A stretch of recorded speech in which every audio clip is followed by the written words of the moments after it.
When it comes to narratively driven games, one series stands out above the rest, and it's the Metal Gear franchise. But with any good narrative, there's a great deal of foreshadowing in its story. You can never start too early, so let's take a look at all the foreshadowing in the first hour of Metal Gear Solid 5: The Phantom Pain. Of course, this video has spoilers, you have been warned.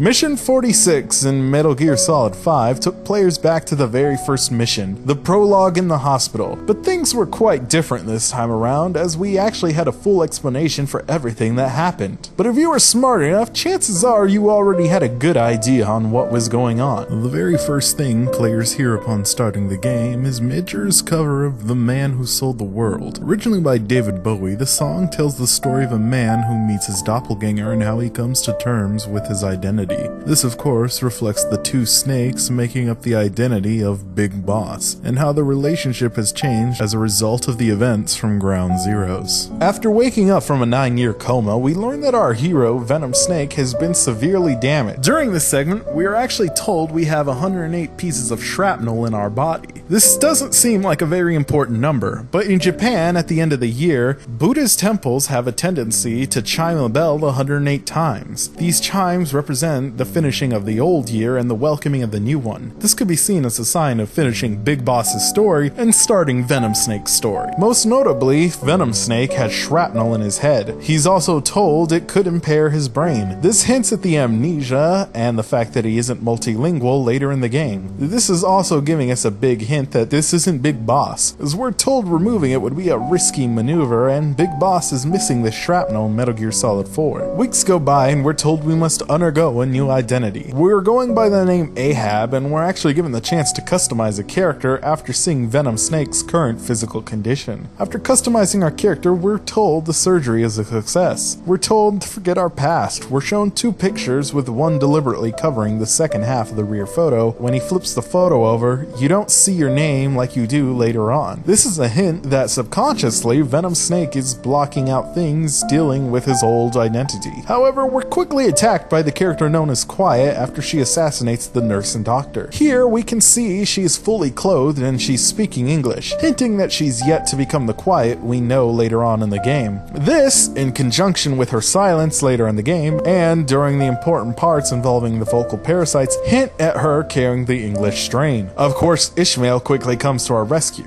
Ishmael noticeably has a fully bandaged face, and he gives Snake a drug to kickstart his body. When asked who he is, he responds saying that you're talking to yourself, hinting at the fact that they are both Big Boss and share the same face. One of the more odd additions is that Ishmael and Ahab's names are actually taken from the novel Moby Dick. Ishmael is actually the main character for the first part of Moby Dick, but as the novel continues, it slowly shifts and Ahab becomes our main character. This is of course a reflection of how Ishmael, Big Boss, was our main character up until now, but Ahab, Venom Snake, and the medic in the plane eventually takes over his role in center spotlight. Like in the game, what happens to Ahab is they both descend into darkness, hinting at what Venom Snake's future will be like, and the inevitable events of 1995 where he's assassinated by Solid Snake. Of course, the main thing to notice in the transition of gameplay is that Venom Snake still looks like Snake, not like that character we customized. Some people wrote that customized character as a Metal Gear Solid Online thing, but it's not going to fool those who have seen the movie Face Off, a movie in which two agents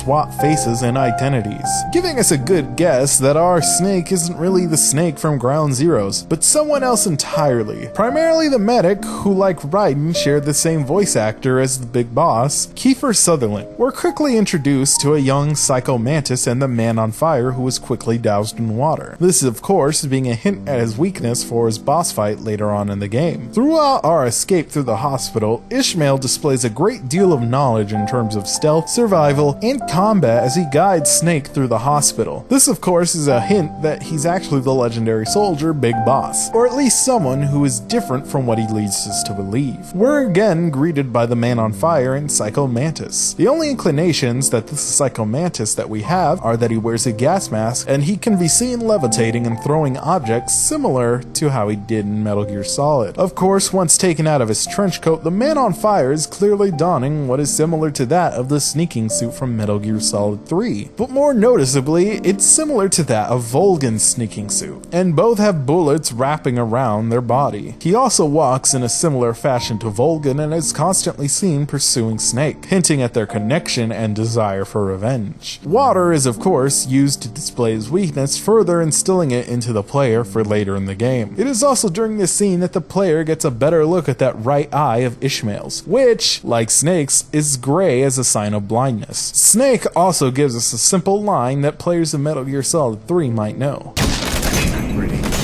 One of the more noticeable suggestions to Ishmael's identity and past is that instead of saying he'll act as a distraction or go on the assault, he claims, "I'll run interference." Not something your average person would likely say. Of course, Snake and Ishmael make their getaway. Both end up in a crash and both are knocked unconscious. Of course, Venom Snake wakes up to see the absence of Ishmael, an odd choice for a man who helped you escape. Ocelot quickly arrives on the scene, however. This hints that he had been there to help out Ishmael beforehand. While not in the first hour, if you managed to guess that you weren't Big Boss early on in the game, it also further helped clarify how Eli, later revealed to be Liquid Snake, failed the DNA test, further hinting at your identity. In addition to this, there's a small scene where Ocelot asks Snake's name. Snake calls himself Ahab. Noticeably, he doesn't call himself John or Jack. This further instills in the player that this isn't Big Boss. There's no reason for him to call himself Ahab around Ocelot, someone he's known for nearly a decade. And that's all of the foreshadowing in the first hour of Metal Gear Solid 5: The Phantom Pain. Or at least most of it.